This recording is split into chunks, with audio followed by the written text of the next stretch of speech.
Good morning students. आज का जो टॉपिक होगा वो होगा क्लास 11th के लिए, और हम सीक्वेंस और सीरीज़ का चैप्टर कर रहे हैं। इस चैप्टर के अंदर हमने अब तक के वीडियो लेक्चर 5 तक अगर वीडियो लेक्चर 5 की बात करें तो उसके अंदर हमने एक्सरसाइज 9.5 यानी कि ज्योमेट्रिक प्रोग्रेशन का जो एक्सरसाइज आता है उस एक्सरसाइज के बेसिक कॉन्सेप्ट हमने किए हैं। तो उन्हीं बेसिक कॉन्सेप्ट के ऊपर आज हम एक्सरसाइज 9.5 की फर्स्ट 15 क्वेश्चन सॉल्व करेंगे। तो फिर चलिए बच्चों, हम अपने टॉपिक को स्टार्ट करते हैं। सबसे पहले क्वेश्चन नंबर फर्स्ट आता है। क्वेश्चन नंबर फर्स्ट क्या दे रखा है? इसके तीनों पार्ट सेम हैं, तो इसमें से मैं इसका पार्ट नंबर थर्ड लेता हूँ। बस आपने इस एक्सरसाइज के अंदर एक रिजल्ट ध्यान रखना है कि अगर ज्योमेट्रिक प्रोग्रेशन हो तो ज्योमेट्रिक प्रोग्रेशन की जो टर्म्स जो होती हैं वो हम ए आर स्क्वेयर और up to a r raise to power n minus one इस टाइप से हम राइट करते हैं। और nth टर्म निकालने का जो फॉर्मूला होता है a n is equal to a r raise to power n minus one. इस टाइप से हम nth टर्म जो है फाइंड आउट करते हैं। तो क्वेश्चन नंबर फर्स्ट का मैंने थर्ड पार्ट लिया। थर्ड पार्ट क्या दे रखा है? वो दे दिया second term of the GP is 4। Second term क्या दे रखी है? 4। तो a r is equal to 4, ये इक्वेशन मेरे पास फर्स्ट हुई। और देखा fourth term is 64। Fourth term को हम लिखेंगे a r raise to power 3 is equal to 64। देखो बच्चों, अगर मैंने सेकंड टर्म फाइंड आउट करनी हो ए टू की वैल्यू तो हम क्या लिखेंगे? A r raise to power 2 minus one is equal to a r. अगर मैंने फोर्थ टर्म राइट करना हो तो a r raise to power 4 minus one is equal to a r raise to power 3। तो इक्वेशन नंबर फर्स्ट और equation number second को हम solve करेंगे। तो इक्वेशन नंबर सेकंड को अगर इक्वेशन नंबर फर्स्ट से डिवाइड करते हैं तो हम राइट करेंगे a r raise to power 3 divided by a r is equal to 64 divided by 4। A से ए कैंसिल आउट, एक आर से एक आर कैंसिल आउट, ये कितना आ जाएगा? 16। यानी कि आर स्क्वेयर हमारे पास किसके इक्वल आएगा? 16 के equal, taking square root on both side. तो आर की वैल्यू कितनी आ जाएगी? Plus minus 4। हमने यही इसके अंदर फाइंड आउट करना था, कॉमन रेशियो की वैल्यू। इसके बाद मैंने इसका क्वेश्चन नंबर सेकंड लिया। क्वेश्चन नंबर सेकंड का भी मैं थर्ड पार्ट लेता हूँ। फर्स्ट और सेकंड पार्ट आसान है। क्वेश्चन नंबर सेकंड का फर्स्ट पार्ट देख लेते हैं। फर्स्ट पार्ट क्या दे रखा है? ये दे दिया फाइंड दी 10th टर्म। हमने ए 10 की वैल्यू जो है वो फाइंड आउट करनी है। The nth term of the geometric progression. एक ज्योमेट्रिक प्रोग्रेशन दी 5, 15, 25, 125 अप टू शो ऑन तक। तो इसके अंदर ए की वैल्यू 5 है। आर की वैल्यू फाइंड आउट करेंगे तो 15 को 5 से डिवाइड करेंगे तो 5 3 जा कितना हो जाएगा? 15। तो इसके अंदर ए की वैल्यू हमारे पास से कितनी हो जाएगी? इसमें ये 25 है बच्चों, 15 नहीं है, 25। तो यहाँ पर भी 25, 5 जा 25। तो आर की वैल्यू हमारे पास कितनी आएगी? 5 आएगी। अब ए 10 की वैल्यू फाइंड आउट करनी थी। ए 10 हमारे पास मिलेगा a r raise to power 9, जिसमें से ए की वैल्यू है 5 और आर की वैल्यू कितनी है? 5 और होल रेज टू पावर कितनी है? 9। अब बेस सेम है तो पावर ऐड हो जाएंगी, तो रिजल्ट कितना आएगा? 5 रेज टू पावर 10। अब इसका जो पार्ट नंबर थर्ड था, पार्ट नंबर थर्ड के अंदर क्या पूछ रखा है इन्होंने? पार्ट नंबर थर्ड की स्टेटमेंट है in the geometric progression. Geometric progression दे रखी है। फर्स्ट टर्म दे रखी है √7, सेकेंड टर्म दे रखी है √21 और थर्ड टर्म दे रखी है 3√7 अप टू शो ऑन तक। क्या दे दिया? Find the fifth term. Find the fifth term. तो इसके अंदर हमने फिफ्थ टर्म जो है वो फाइंड आउट करनी थी। ए की वैल्यू कितनी दे रखी है? ए की वैल्यू दे रखी है √7। और जो सेकंड टर्म है, इस सेकंड टर्म को मैं लिख सकता हूँ √7 इंटू में √3, और इसको मैं लिख सकता हूँ 3 को √3 इंटू में √3 इंटू में √7।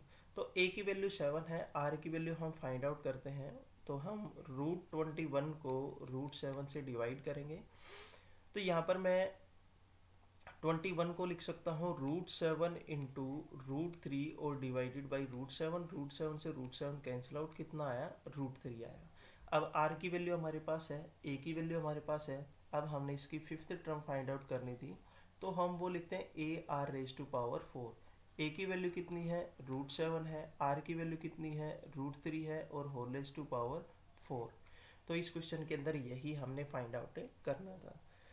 इसके बाद क्वेश्चन नंबर थर्ड है। क्वेश्चन नंबर थर्ड के अंदर क्या दे रखा है, इन द ज्योमेट्रिक प्रोग्रेशन, कोई भी ज्योमेट्रिक प्रोग्रेशन है जिसके अंदर थर्ड टर्म दे रखी है 24, यानी कि a r square is equal to 24। इसको मैंने इक्वेशन नंबर फर्स्ट माना।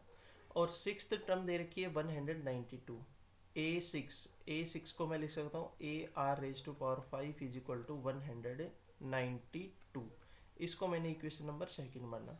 तो then the find the 10th term, तो हमने a10 की वैल्यू जो है फाइंड आउट करनी है। इक्वेशन नंबर सेकंड को मैंने फर्स्ट से डिवाइड करवाएंगे। करवाने के बाद a r raise to power 5 divided by a r raise to power 2 is equal to 124 divided by 24। A से ए कैंसिल आउट, 2 पावर से 2 पावर कैंसिल आउट हो जाएगी। तो यहाँ पर 24 8 जा, ये 92 है बच्चों, 192। 24 8 जा 192। तो r raise to power 3 is equal to 8 आएगा, taking cube root on both side, then the value of the r is equal to 2। अब आर की वैल्यू मैंने इक्वेशन नंबर फर्स्ट में पुट की, तो a इंटू 2 2 जा 4 इज इक्वल टू 24। तो a की वैल्यू कितनी आई, 6 आई। a की वैल्यू है हमारे पास, r की वैल्यू है, और a10 हम किस टाइप से फाइंड आउट करते हैं, a r raise to power 9। a की वैल्यू है 6 और r की वैल्यू है 2 और 2 रेज टू पावर 9। बस इसको आपने सोल्व करना है, हमारे पास कितनी आ जाएगी, वैल्यू आ जाएगी। तो 6 इंटू में 5 रेज टू पावर 9 होता है 512। दोनों की मल्टीप्लाई करेंगे तो 6 2 जा 12 और 6 1 जा 6 और 7 और 6 5 जा 30, तो 3072 ये हमारे पास क्या आएगी, a10th टर्म आएगी। उसके बाद मैंने इसका क्वेश्चन नंबर 5 लिया। क्वेश्चन नंबर 5 के तीनों पार्ट सेम है, इसमें से मैं कोई एक पार्ट लेता हूँ। क्वेश्चन नंबर 4 भी इजी है। क्वेश्चन नंबर 5 का मैंने सेकंड पार्ट लिया। ये दे रखा है which term of the geometric progression 2, 8, 32 up to 13,000 1,31,072, तो 131072। अब इसके अंदर a की वैल्यू 2 है और r की वैल्यू हम फाइंड आउट करेंगे। 8 divided by 2 is equal to 2 4 जा 8, तो r की वैल्यू कितनी आएगी, 4।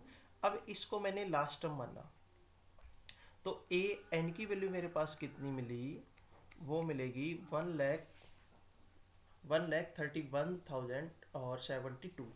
अब a n हम फाइंड आउट कैसे करते हैं, a r raise to power n minus 1 is equal to 1,31,072।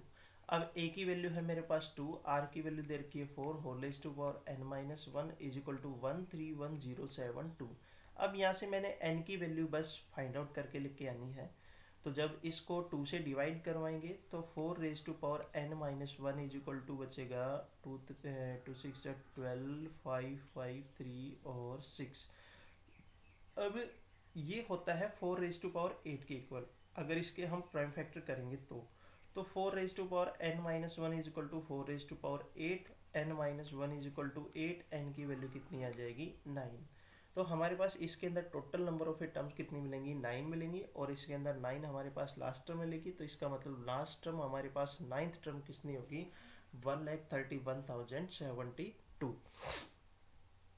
इसके बाद बच्चों क्वेश्चन नंबर 6 जो है वो दे रखा है। क्वेश्चन नंबर 6 में है for what value of n are the nth term of the sequence. हमारे पास दो सीक्वेंस दे रखी है क्वेश्चन नंबर 6 के अंदर, दो सीक्वेंस दी। फर्स्ट सीक्वेंस दे रखी है, क्वेश्चन नंबर 6 है ये। फर्स्ट सीक्वेंस दी इन्होंने 5 10 और 20 अप टू शो ऑन तक। एंड जो सेकंड सीक्वेंस दे रखी है वो दे रखी है 1280 640 और 320 अप टू शो ऑन तक। तो a की वैल्यू कितनी दे रखी है, 5, और r की वैल्यू 5 2 जा 10, और इसके अंदर ए की वैल्यू 1280 और आर की वैल्यू 640 डिवाइडेड बाई 1280, ये कैंसिल आउट हुआ इन दोनों से। उसके बाद 4 से कैंसिल आउट होता है 16, 4 3 जा 12, 4 2 जा 8, 16 2 जा 32। तो आर की वैल्यू हमारे पास कितनी आई 1 डिवाइडेड बाई 2, और इसके अंदर आर की वैल्यू कितनी आएगी 2 आएगी। अब इन्होंने कहा इन दोनों की nth टर्म जो है इक्वल है, तो a n is equal to b n. ये फर्स्ट सीक्वेंस की nth टर्म है, ये सेकंड सीक्वेंस की nth टर्म है।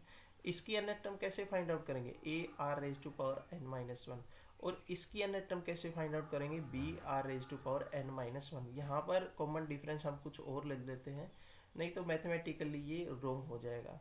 तो a की वैल्यू 5 है, r की वैल्यू 2 दे रखी है, whole raise to power n minus one. यहाँ पर a की वैल्यू 1280 है और r की वैल्यू है 1/2 whole raise to power n minus one.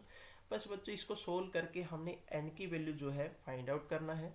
n की वैल्यू हमारे पास कितनी आएगी 5, जब इसको सोल्व करेंगे तो इसका मतलब इन दोनों सीक्वेंस की जो फिफ्थ जो टर्म होगी वो फिफ्थ टर्म हमें क्या मिलेगी, इक्वल मिलेगी। इसके बाद क्वेश्चन नंबर 7 पर चलते हैं। क्वेश्चन नंबर 7 क्या दे रखा है, दो पार्ट हैं, दोनों पार्ट सेम है। इसमें से मैंने इसका सेकंड पार्ट लिया। सेकंड पार्ट दे रखा है, if the fifth term of the geometric progression is 81, यानी कि a5 की वैल्यू दे रखी है 81। a5 हम कैसे फाइंड आउट करते हैं, a r raise to power 4 is equal to 81। और क्या दे रखा है, सेकंड टर्म दे रखी है 24, यानी कि a2 की वैल्यू दे रखी है 24। a2 को हम फाइंड आउट कर दें, a r is equal to 24। इसको मैंने इक्वेशन नंबर फर्स्ट, इसको इक्वेशन नंबर सेकंड, तो फर्स्ट और सेकंड को आपस में डिवाइड करेंगे, 1 divided by 2, then a r raise to power 4 divided by a r is equal to 81 divided by 21। a से a कैंसिल आउट, एक पावर r की कैंसिल आउट हो जाएगी, तो r raise to power 3 is equal to 81 divided by 21। तो इसके बाद 81 divided by 21 ये कैंसिल आउट होता है, 24 है बच्चों, 24 है, सॉरी 24, और यहाँ पर भी 24। तो ये हमारे पास हुआ 3 8 जा 24 और 3 2 जा 6 और 3 7 जा 27। इसके बाद ये कैंसिल आउट नहीं होता है किसी पर भी, तो आर क्यूब हमारे पास कितना आएगा, r cube is equal to 27 divided by 8, taking cube root on both side. तो आर की वैल्यू कितनी आ जाएगी 3 डिवाइडेड बाई 2। अब इस r की वैल्यू को मैं इक्वेशन नंबर सेकंड में पुट करता हूँ, a is equal to 3 divided by 2 is equal to 24, a into 2, a की वैल्यू हमने फाइंड आउट करनी थी, r की वैल्यू कितनी है 3 डिवाइडेड बाई 2 है, तो a is equal to 24 into 2 divided by 3, 3 8 जा 24, तो a की वैल्यू हमारे पास कितनी आ जाएगी 16।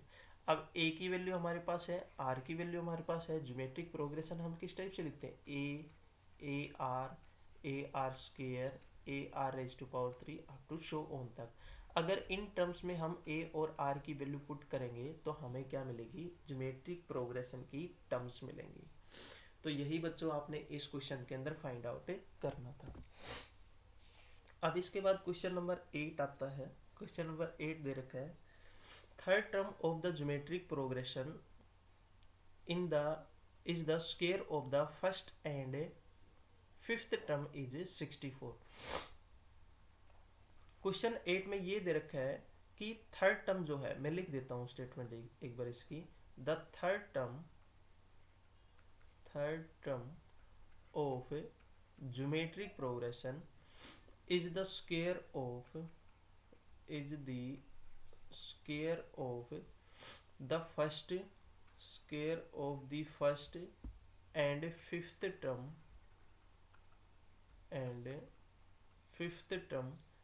is 64, find the value of find the GP। तो हमने ज्योमेट्रिक प्रोग्रेशन जो है फाइंड आउट करनी है। तो जो थर्ड टर्म है वो थर्ड टर्म किसकी इक्वल है, जो फर्स्ट टर्म के स्क्वायर के इक्वल है। तो थर्ड टर्म हम फाइंड आउट करते हैं a r raise to power 2 और फर्स्ट टर्म हमारे पास ए की इक्वल होती है, तो ए से ए कैंसिल आउट हो गया, आर स्क्र किसके इक्वल आता है 1 के इक्वल आता है। या फिर हम इस रिजल्ट को एक बार एज इट इज छोड़ के देख लेते हैं, अगर कहीं पर इसका यूज हुआ तो हम इसका यूज करेंगे। उसके बाद फिफ्थ टर्म जो है a5 की वैल्यू वो है 64 और a5 को हम फाइंड आउट करते हैं a r raise to power 4 is equal to 64। हम यहाँ पर ए आर स्क्र को यूज कर सकते हैं, इसको मैं लिख सकता हूँ a r square into r raise to power 3 is equal to r raise to power 2 is equal to 64। A r square a की इक्वल है, तो a into r square is equal to 64 और ए आर स्क्र फिर किसके equal है ए के equal है, तो ए की वैल्यू हमारे पास कितनी आ जाएगी 64 आ जाएगी। इसके अंदर बच्चों 1 मिनट रुकना, कहीं गलती हुई है यहाँ पर। 1 minute 1 minute 1 minute 1 minute. A r square is equal to ये ए स्क्र के इक्वल है, नॉट ए के इक्वल। ए फिफ्थ टर्म हम फाइंड आउट करते हैं a r raise to power 4 is equal to 64। तो ए आर स्क्र बच्चों ए square के इक्वल है, ए स्क्र की इक्वल, तो यहाँ पर ए से एक ए कैंसिल आउट हो जाएगा, तो आर स्क्र की वैल्यू ए बचेगी मेरे पास। तो अब a r raise to power 5 जो है 64 की इक्वल है, इसको मैं लिख सकता हूँ a into r raise to power 4। अब यहाँ पर आर स्क्र की वैल्यू मैं ए पुट कर सकता हूँ यहाँ पर, तो उस केस के अंदर इक्वेशन नंबर फर्स्ट और 2 इनकी वैल्यू अगर पुट करेंगे तो r raise to power 6 is equal to 24। यहाँ पर ए की वैल्यू मैंने पुट की, तो आर की वैल्यू कितनी आ जाएगी 2 और माइनस का 2, और ए की वैल्यू हमारे पास कितनी मिलेगी 4 मिलेगी। तो हमारे पास ए की भी वैल्यू है और आर की वैल्यू है। जो टर्म्स जो होती है ज्योमेट्रिक प्रोग्रेशन की a r square, a r raise to power 3 up to show 1 तक, इसके अंदर हमने ए और आर की वैल्यू जो है वो पुट करनी है। उसके बाद क्वेश्चन नंबर 9 आपने और क्वेश्चन नंबर 10 सेम है। तो बच्चों आपने इस एक्सरसाइज के फर्स्ट 15 क्वेश्चन सॉल्व करके देखने हैं, अगर उनमें कोई प्रॉब्लम हो तो आप आज जो डाउट सेशन होगा डाउट सेशन के अंदर पूछ सकते हो। तो बच्चों आज के लिए बस इतना ही। Thank you, have a nice day.